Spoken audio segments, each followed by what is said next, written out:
Have you been seeing signs and synchronicities such as 111 or white feathers and wondering what do my guides want me to know? Hi, I'm Claire Chancellor from Be Your Purpose Coaching, and I love to simplify the spiritual complexities into easy to understand pieces for you to help you on your spiritual journey.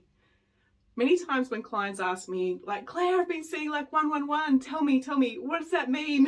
I need to bring things back to them into three stages. There are three specific stages when you start to see signs and synchronicities that gives us the understanding of where you are on your spiritual evolution and your spiritual journey. So the first stage is quite simple. You start to notice these signs and synchronicities, and your mind starts to get a little bit curious about what does all of this mean. It indicates that you've probably been asking yourself recently, like, there must be more to life. Like, what is going on with my purpose? How do I connect more into my intuition? And one of the first signs here that you've been heard and that you're on that path to awakening is that you do notice the synchronicities, such as pulling into the car park at the shopping centre and just noticing all of the cars are kind of lined up with that 711 kind of number plate, or just seeing these, your receipt number coming up as 111, or just these really odd synchronicities, or again, maybe the clock's waking you at 333. You can't escape the curiosity of what does all of this mean. In these early days, what this means is that you're spiritually evolving, you're spiritually awakening, and your ego has less of a grip on you.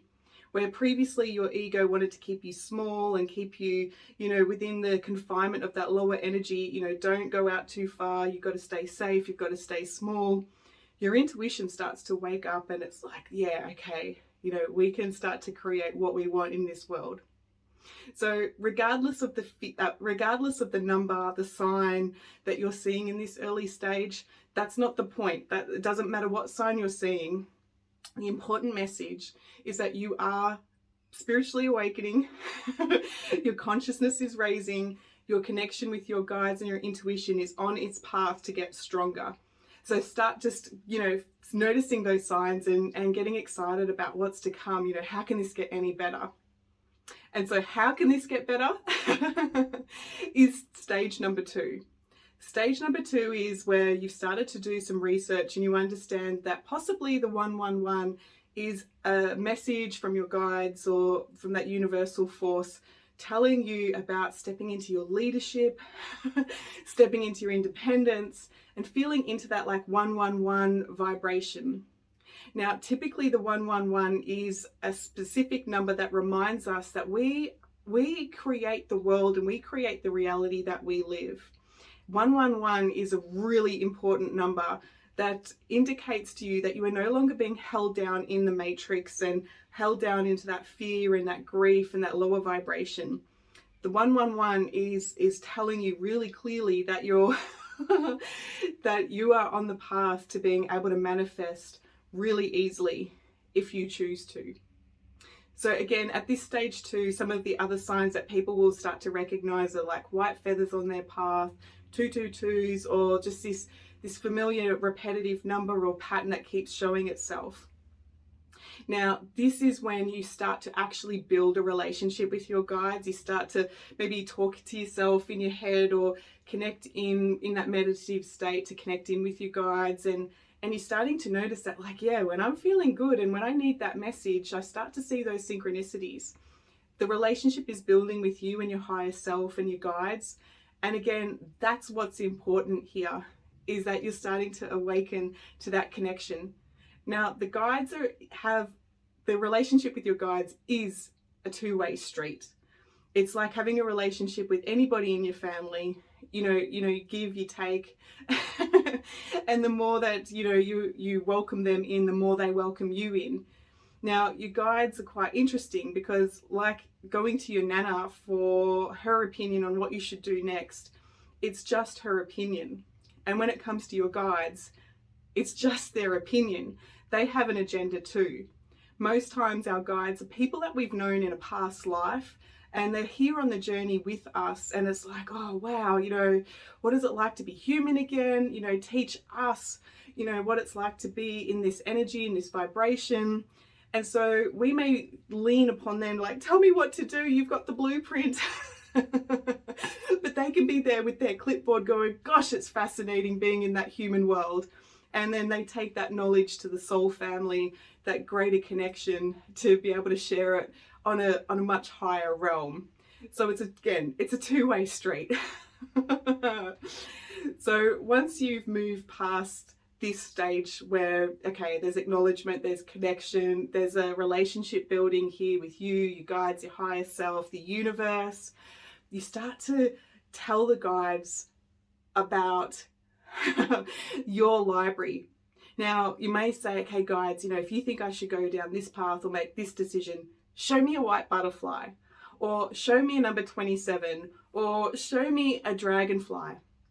And it's interesting that the guides will use whatever they can, be it a live dragonfly, or maybe you walk into, this job interview and there's a magazine on the boss's counter and it's got a dragonfly. I don't know, but it's starting to look out for the signs that don't actually have to be the physical 3D thing. I've worked with clients where it's like, I want to see ladybirds, and suddenly their clients start to come into their business with these little ladybirds on them. And it's like, could that be real? And it's the acknowledgement that yes, your guides have heard you, and it's like, yes, feel uplifted that you are well supported on this journey. So stage 3 is when you practice that non-attachment. You kind of see a sign and you smile to yourself warmly and think like, yeah, I can lean into that. Got this covered. It's an acknowledgement that my vibration, my consciousness is raising, and that I can start to manifest anything that I want. I can manifest in more signs. I can manifest in more abundance. I can manifest in whatever I choose.